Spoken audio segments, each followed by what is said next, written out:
You are listening to More Than a Sniff, a weekly podcast of Western States Canine College. I'm Joe, owner and principal trainer here with my colleagues Chris, Michelle, and Shannon. Today, we are going to talk about introduce everybody and just kind of give everybody an idea of who Western States Canine College is, and give you guys an opportunity to get to know the people behind this podcast and understand maybe a little bit of when we answer questions or we talk about certain topics, give you an insight on everybody. So Shannon, I'm going to let you start with questions for Michelle and I. Okay, are you ready? Yep. I have a question for Joe, and my question is, name a training experience that changed your life. Wow.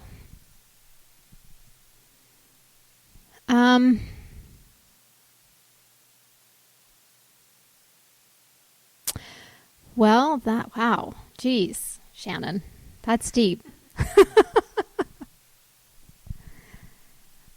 I'm gonna go with probably the one that changed my life the most in the direction that that I knew I needed to go in life as far as dog training goes, and that is with my first dog, with my border collie. That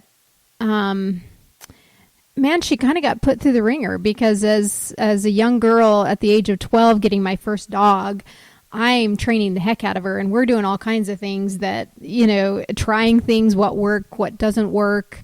I put a shock collar on her at one point. I mean, we've used like every tool out there just to see, as I was reading and learning about dog training, I was just so enthralled with it that I tried things, and some things I don't think I tried long enough. But that's what changed really my thought process, because I was always going to be a veterinarian growing up. And once I saw that relationship develop and that her brain never shut down on me, no matter what we did. I mean, I really I'm trying to get my horse to pick its leg up so that she could jump off its leg onto the back. I mean, we did all kinds of crazy stuff, just like, how does this mind work? And so that was probably the biggest turning point for me in my life, is that, one, we as human beings can accomplish a lot with our dogs, and two, their mind is so amazing. And so all the time, I hear people say, "Oh, I love dogs," and that's not me. I love the mind of a dog. And so that was really my turning point for life, really, as far as, how animals, one, think, but two, respecting them for what they're really capable of and what we've turned them into. Good. This is a question for Michelle. Tell me about the experience or series of events that led to you becoming a dog trainer. Interesting. When I was probably about 12, I had a dog that I trained all the time too. But I never really thought about it in those terms that I would grow up to ever be a dog trainer. I just really loved doing it. It was more of a hobby back then. And then when I moved in with my husband, we moved from Ogden to Salt Lake, and I was going to college for something completely different. And I got a job at PetSmart at a boarding facility just to kind of have a college job and stuff. And at that time we got our first dog together. And at that time he was a pretty nasty little dog. And so I met up with Joe on fixing his issues, and it just kind of clicked that was kind of what I was meant to do. And it was more than a hobby, and I just enjoyed it. Nice. Joe, what surprises you continually about this job? Oh, it's the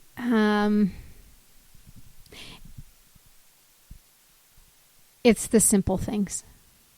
That's what surprises me. And what I mean by that is, it is so natural for me to think through the eyes of the dog that it just makes sense. Like, well, of course the dog's going to do that because that just makes sense to the dog. But people don't think like that. And so that's what surprises me. And I have to always remind myself that 23 years of training dogs and working with people, that it just makes sense to me. But it's the little itty bitty things like, well, all you have to do is put your hand on the door and the dog knows that you're going outside, and people are like, oh, well, I don't have to call my dog to go outside, and so that's what surprises me in this career. Yeah. Let's see. Michelle, what would you do today if you won the lottery? If I won the lottery, oh man. Right, we leave this right now and you just won the lottery. Actually, that's a funny thing. I don't think I would. Honestly, I would probably like pay off my house and go on really nice vacations and stuff, and I probably would cut back to more part-time. But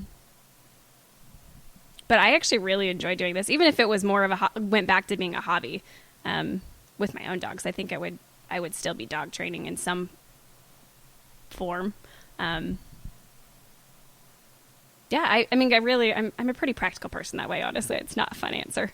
I'd go on some really fun vacations. That would be, honestly, probably what I would do. Joe, tell me something that's on your bucket list. Oh, and it might come true this year. We'll see. One thing that's on my bucket list is to be a pickup man in a rodeo. Yeah, I don't want to grab a hold of the horse, the broncs they call them, because that scares me. But I want to run up next to it, and I want to rescue the cowboy. I think it's supposed to be the other one, but I want to rescue the cowboy off the horse and undo the buckle on the back of the horse. That is on my bucket list. Nice. That's intense. Michelle, what do you find inspiring either in your life in general or as being a dog trainer? What do I find inspiring? It's a good question. I feel like I'm inspired every day, but I'm trying to think of really like what it is that gets me there. So with dog training, I think a big inspiration is just the little things, like getting a dog to do something so little as I'm training my littlest dog right now to ring a bell, and just the fact that he did it, like that to me is inspiring to do something else with my other dog or to train somebody else's dog. So in dog training, that is definitely it. I have some pretty big like financial goals in my future, so that inspires me to work harder and get things done. And yeah. Joe, what do you think about when you're alone in the car? Oh, it's always business. And it's, I listen to a lot of podcasts in the car.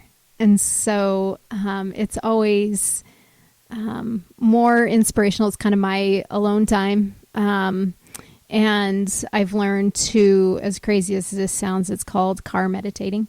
And, so it's a pretty calm, quiet place for me to kind of decompress. And so it's really listening to podcasts and being inspired about growing the business. Cool. Michelle, what do you think that our listeners would be most interested to know about you? About me. So let's see. Most of our listeners are going to be our clients, I assume. Yeah. I think it always fascinates new people. Like they know that I'm a dog trainer and stuff, but I think it always fascinates them that I actually compete with my dog in advanced obedience. I think that like blows people's mind that like I actually have like goals with my dogs, and it really is funny when I tell them like the stuff that he can do, and they're like, really, dogs can do that. So yeah, I mean, I think that's kind of a little fun fact, is that I actually like I am a dog trainer and I love doing it, but it also is also a side hobby of mine that I do at home as well. I think that'd be surprising too, since I don't do anything like that with my dogs. Neither do I. Like a dog trainer has time to do that, wants to do it, no, not me. So I think that's cool. Joe, who has inspired you in your life and why? I'm going to say it's my daughter, and one is because I really never wanted kids, and I'm not really a kid person, and my dogs were always going to be my kids, and she was not a mistake. It was definitely planned, kind of.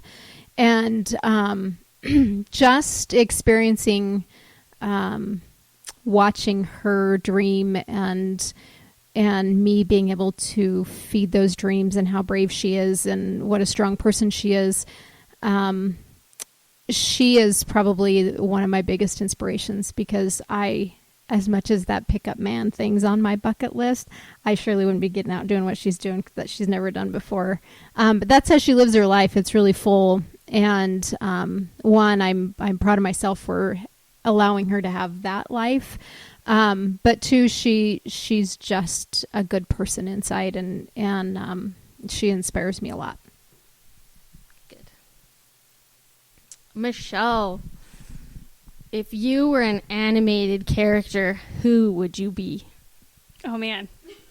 This is just going to be funny. I'm going to throw this out because it was the first thing I thought of, and it's because it was who I wanted to be at Disneyland when I was a kid, and that would be Jasmine.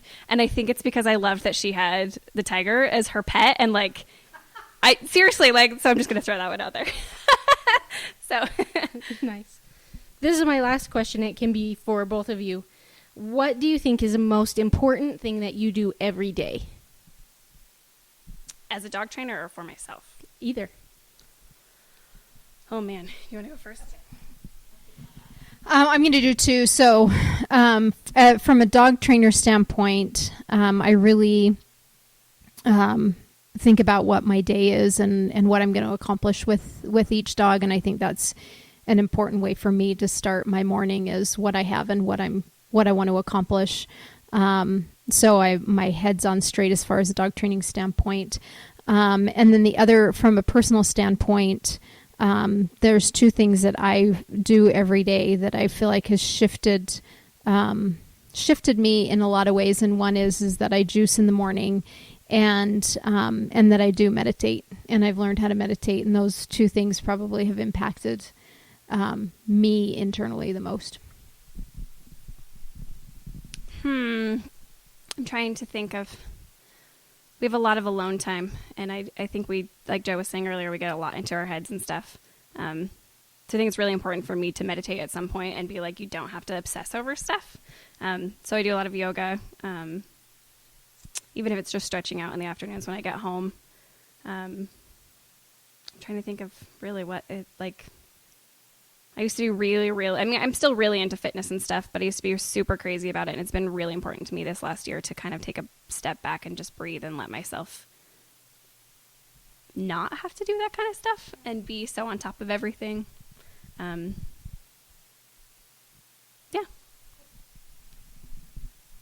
Okay, Michelle, I'll let you go ahead and ask your questions. My questions are so much more simpler than Shannon's.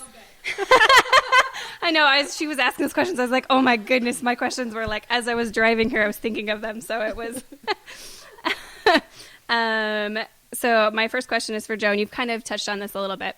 I was thinking more of like in our listeners, like what they would want to know about us, even if they are our clients. Like most of our clients, like they get to know us, but they don't really know our story. So a lot of my questions are kind of more of like our background and stuff. So I just wanted you to explain a little bit how you got into dog training. And I know you talked about your first dog, but like I kind of want people to know more of like what you did with that dog and what you did with dogs after that, and how you actually came across like starting the actual business. That's a long one.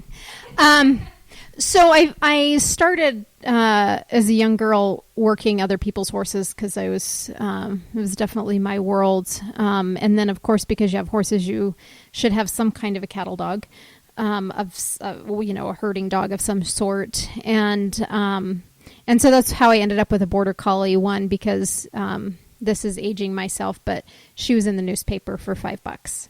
And my dad said, well, if you can afford it, you can have a dog, but don't ask us to take care of it. And so I had $5. And so I literally walked and brought her home. And so that I always was fascinated with the way animals think and the way they learn. And so that's what kind of triggered, but I didn't know there was such a thing as a dog trainer. And so that's where, dreaming and thinking about what you're going to be when you grow up was, I'm going to be a veterinarian because I want to work with animals. And I worked in the vet industry for quite some time and really discovered that that's not the end of the dog or the cat or the horse that I wanted to be on. They don't really know that we're helping them. It's so, as a vet hospital is a stressful place. And so as I learned that you can be a dog trainer. And I never met a dog trainer that was self-employed really in being successful of what I would consider successful. I've always had the entrepreneurial blood in me. I was always planning out, drawing out ranches and farms and dog kennels and how I was going to run it. And I had just had drawings and plans and how many employees I would have to have. And from such a young age. And so when I thought, well, I can be a dog trainer, and then where do you start? And so I traveled quite a bit learning with the money that I rode horses with, learning how to train dogs, I guess, how to publicly train dogs, professionally train dogs, not necessarily the techniques, but and I've never been afraid to just go for it. And so it's always been in my blood. It's always been there. And I've always made money at it. And so that's how it started for me. Okay, Shannon, we've kind of talked about this in the past a little bit, that you used to work at a veterinary office, but I don't know, and I bet most people don't know, like, the rest of your background when it comes to dog experiences. If you have other dog experience except for the vet hospitals, and even then, what experience did you have in the vet hospitals? Like, what did you do? So I guess my earliest experience with the idea of dog trainers is that my grandpa was a dog trainer. He had a rodeo show, and he'd go with the rodeos, and he had 4 border collies, Duke, Prince, King, and Count, and he taught him to do like circus tricks, like ride a bicycle, jump rope. And so he was a school teacher in the school year, and then in the summer he would go with the rodeo and take his dog show all over and perform in the rodeo. So I knew about dog trainers, I guess, then, and I wanted a dog so bad when I was a kid, and my mom would not let me have one. And when I moved away to college, she wouldn't let us have any pet. And when I moved away to college, she let my sisters get a fish, and I was so mad because I spent 18 years begging for a pet, and as soon as I moved away, they got one. So when I was in college, my aunt had dogs, and they were at that time old and passed away, and then she got a new dog, and it was a really, really difficult personality. And so since I was living at home with her, I decided, well, I should read a bunch of training books and try and help make this dog be able to live in the house and not chew all the furniture and destroy everything, right? So at that time, this was before celebrity dog trainers, I'd say. So all the books that are about behavior and training at that time were written by veterinarians. And I was going to college in science. I had a job at a research lab, and I was finding that was kind of boring because it has no concrete results for me at the end of the day. You're just pipetting stuff in tubes, and it just looks like water. And then at the end of the day, you just have more tubes of stuff. And so I wasn't being fulfilled by that. And I was reading all of these books about dog training that were written by veterinarians. And I thought, I'm getting a science degree. I could be a veterinarian.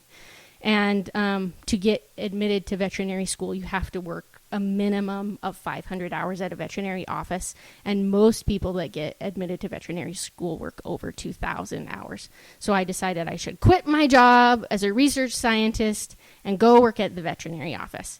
So that's how I got my job at the veterinary office. And I worked at one for 2 years, and then I worked at another for 9. So in that time, I got my own dog, and I worked with this problem dog, and he did have a better life after we introduced training. But that's my story of how I got a job at the vet. Thanks. Joe, what do you think you would be doing right now if you hadn't chose dog training? Well, in the midst of life, I got a divorce and I was a single mom. And being the strong-willed, independent, nobody's going to tell me what to do kind of mentality, I was not collecting child support at all. And so I had to work. And so I joined the corporate world and learned how to work in the mortgage world. And so I was actually in the mortgage world at its peak of all kinds of stuff. So money was well, life was good, and I'd probably still be in the corporate world. Actually, it was a fulfilling time for me because I didn't know what I was doing. I went in and faked it. And became actually very successful in it. And so I would probably still be there pushing my way to the top is probably what I would be doing. Shannon, tell our listeners what else you do besides for working here. I know you've got a couple other jobs. I only have about 1,000 jobs. So this year I had to downsize and quit working at the veterinarian because I had too many jobs. So I don't work there anymore. But I do I'll also work for the Grand Theater. I'm the costume designer for the Grand Theater. My degree in college is a double degree, biology and costume design. So I've worked for also Westminster Opera Studio, Pioneer Theater. I've made things. I haven't designed for them. I've made things for Salt Lake Acting Company. The Utah Museum of Natural History used to have a little theater program for children to introduce their exhibits, I guess. So that they have a little play to explain to kids like what the exhibit is. So I do that, and then I also own a board game store, Epic Puzzles and Games in West Valley. So those are my 3 jobs that I do. You're busy, for sure. Yeah. I'm what you call a workaholic. Joe, tell us a little bit about what you do for fun. Well, if you follow me on Instagram, personally, my fun is traveling and hanging out with my husband. Actually, is probably some of the funnest times. But riding horses and my newfound fun. I'm not completely convinced that it is, but it's high school rodeo. We're just embracing it. So that's kind of what I feel like life is right now. But we're having fun. We're doing it. Shannon, same question. What do you do outside of all of your jobs? I don't ever have any time outside of jobs. I read a lot of science fiction and fantasy kind of books because I need a break from reality. And I spend time with my family. My sisters actually live on the same street that I do. And so we do a lot of things together. They'll come over to my house for dinner all the time. We go shopping together. We'll go hiking together. So, if I'm not at the theater or walking dogs, then I'm outside doing something. Nice. So this is kind of a big question, and it's funny because I could ask you if you could have any dog in the world, what would it be? But I'm going to narrow it down a little bit because I know that changes every week because it does for me. So I was thinking about this today. If you could have any dog when you decide to retire, what would it be and why? Oh, I'm going to have a Mexican hairless. Why? Because living with 2 German Shepherds is a lot of hair all the time. And so I don't want hair anymore. And they're weird enough that it would still get people talking to me. So that's probably why. And I don't, that's perfect. And Shannon, if you could have any dog, what would it be? Oh, I don't know. I like weird dogs, like mutts. And so I just go and find the weirdest kind of dog that nobody else has. And that's usually what I want. So I would have to go pick, a weird. All my dogs have been weird. Well, Louis not weird because he's purebred. He has a weird personality, but yeah, all my other dogs have been crazy mutt things. Nice. Okay. All right, Shannon, my question is, if you had to recreate your life, what would it be? Like, from not career-wise, but personally, like, where, just design your life. My life. That's hard for me to not do it centered around my career because all of my hobbies are kind of like careers. Like, so like all of careers. your, everything that you need to survive. So food, money, and shelter is provided. So just create it. Like, you don't have to work. I don't have to work. No. If I didn't have to work, and probably what I would do is I would have a lovely, beautiful, scenic cabin that I would live in, and I would be an artist. I would paint and write stories. It's good. It's good. That's what I do. Yeah. Michelle, if you, somebody came up to you and just said, we're going to send you on your dream vacation. It's 3 months long. Everything here at home is taken care of. And if you want to take your dogs, you can take your dogs, but everything's taken care of. You're there for 3 months, and the only requirement that you have to do there is you have to farm your food. Like, you have to feed yourself, but you can't buy anything. Where would you go? I have no idea, Joe. That's a good question. I can't buy anything. Man, I don't know.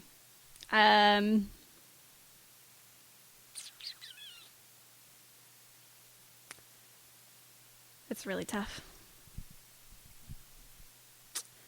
So I think my dream vacation, and we're actually doing it this year, is going to Italy. And I still think I'd probably go there. I'll let you know when I get back if I really still feel that way. And the only reason that I can think of why is because I imagine I could make my own wine. I know that sounds so silly, but like, I'm thinking of what I would be farming, and that's the biggest reason why we're going there, is to go on like a wine tour. So yeah. That's good. That's great. Shannon, I'm going to, and this is for both of you guys, so Michelle gets the upper hand for thinking. So Cheyenne, my daughter, asked me a question. I thought it was the funniest question, and I really didn't have an answer for her, but she says, Mom, do you have a celebrity crush? Or did you ever have a celebrity crush? So Shannon, who's yours? Celebrity crush. My celebrity crush is Derek Huff. Wow. Because he's such a good dancer, and I'm a horrible dancer. Horrible. I love music, and I cannot sing or dance at all. The best I can do is just put pretty clothes on people that can sing and dance. And so that, I just think he's such a good dancer, and I would, like, if I could be a dancer, like, to dance with him, that would be, like, so amazing. Oh, but I'm horrible. I'm a horrible dancer. Oh man, I bet you my husband could probably tell you every guy that I've ever said, oh my gosh, he's so good looking. But like, putting me on the spot, I'm trying to think. The only one I can really think of right now is Paul Walker, and he's dead. So I don't know if that's even fair to say. And it's probably because of his blue eyes. He kind of looks a little bit like my husband too, so maybe a little bit I can see there. I don't know. That's the only one I can think of. So I never had one, and so I thought it was a funny question. Like, oh, I don't know, because I'm not really into movies, and that, just like, I couldn't tell you who's who. But I'm going to tell you who's Chris's man crush is. Celebrity man crush. It's Superman. So he went to Montana, and he came back with a Superman shirt, because I would never buy him a Superman shirt. So there's his man crush is Superman, just so you know. And we can pick on him because he's not here today. Shannon, tell me what breed of dog you look like. What breed of dog I look like? I'm trying to think of what's the dog that has the craziest hair. But I can't. I think I don't know. I think I'm like a border terrier. Like I'm Yeah. small and like kind of athletic with the kind of crazy hair. A little crazy. Yeah. Yeah. It's good. Michelle, if you had to describe yourself as a cat, what would that be? Describe myself as a cat. Man, I'm really independent. I think that probably would be the best way to describe me as a cat. Actually, now that I think about it, I'm probably pretty cat-like, honestly. I'm extremely independent. I'm a really fairly athletic person, but I actually really enjoy being lazy. Like it's something that I actually struggle with every weekend is my husband trying to get me off the couch. And once he does, I love actually being outside and stuff, but I really enjoy my days off that I'm just like being lazy like a cat too. Shannon, what restaurant do you crave all the time? Oh, there's a restaurant in the Jordan Landing. It's called La Luna, and they have chili verde cheese fries. Ooh, yum. Yeah. So that's my favorite. Okay. Michelle, what food would you just die for? Hands down Mexican food. No matter, it doesn't matter what it is. Just Mexican food. Altogether. Yep. Cheese. Yep. Cheese. All right, Shannon, my last question is if you was taken out of this earth right now, put on another earth, and everything was exactly the same as far as your husband, your house, like everything was the same, but you had nothing, what would be the first thing that you would do to just start rebuilding? And meaning you have nothing, like you don't have your job, but you have the skills. You just don't have anything. No contacts, no nothing. I'm having a debate about whether I would go start visiting theaters or whether I would go buy a computer and start building a website. Nice. One of those two. Yeah. Yeah. Okay. That's how I always am. That's why I have 3 jobs, because I have a divide in myself of artistic and practical, I guess. Yeah. And so everything I decide is either one of those things. They're always in conflict in my brain. That's why you're here. That's why you're a part of WS. Because I need both of those, because I have neither. Michelle, what is who inspires you, or who is your mentor just in life in general? Well, the first thing that comes to my mind would be my mom. She's literally the most independent woman I know. Her and my dad are still married and stuff, but she does everything around the house.